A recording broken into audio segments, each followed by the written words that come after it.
ওকে, আপনার ফোনে কি ভলিউম কি খারাপ হয়ে গেছে? আপনি আপনার ফোনের ভলিউম বাড়াতেও পারছেন না, কমাতে পারছেন না, তো সেটাকে ঠিক করতে চান? তো ভিডিওটাকে পুরো দেখুন। Okay, so hey guys, my name is cricket ক্যারিয়াতি।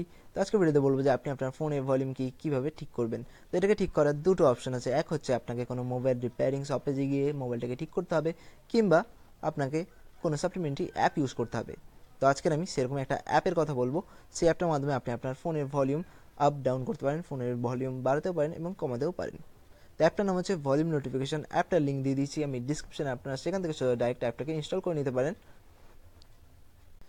তো অ্যাপটাকে ইনস্টল করে নেওয়ার পর অ্যাপটাকে ওপেন করবেন। তো এই হলো অ্যাপটার মেন ইন্টারফেস। এখানে দেখুন লেখা আছে media volume, call volume, ring volume. অর্থাৎ আপনি এই তিনটে ভলিউম আপ ডাউন করতে পারেন, বাড়াতে এবং কমাতে পারেন। যদি আপনি আপনার ফোনে কেউ ফোন করছে, আপনি যদি তখন ভলিউমটাকে আপ ডাউন করতে চান, তখন এই কলের আইকনে ক্লিক করবেন। ক্লিক করার পর আপনি ভলিউমটাকে আপ ডাউন করতে পারবেন। কিংবা আপনি কোনো গান শুনছেন কিংবা ভিডিও দেখছেন, তখন ভলিউমটাকে বাড়াতে চান, কমাতে চান, তখন কি করতে হবে? ইনক্রিজ বা ডিক্রিজ করার জন্য এই অপশানটাতে ক্লিক করবেন। ক্লিক করার পর আপনি আপনার ভলিউমটাকে কমাতে পারবেন কিংবা বাড়াতে পারবেন।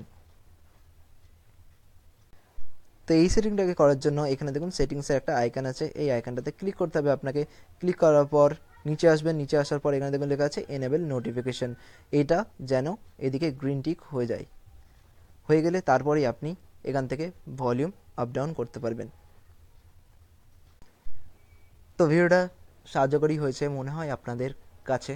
তো অবশ্যই ভিডিওটা ভালো লাগলে করে দাও একটা লাইক এবং কমেন্ট করে বলো যে ভিডিওটা কেমন লাগলো।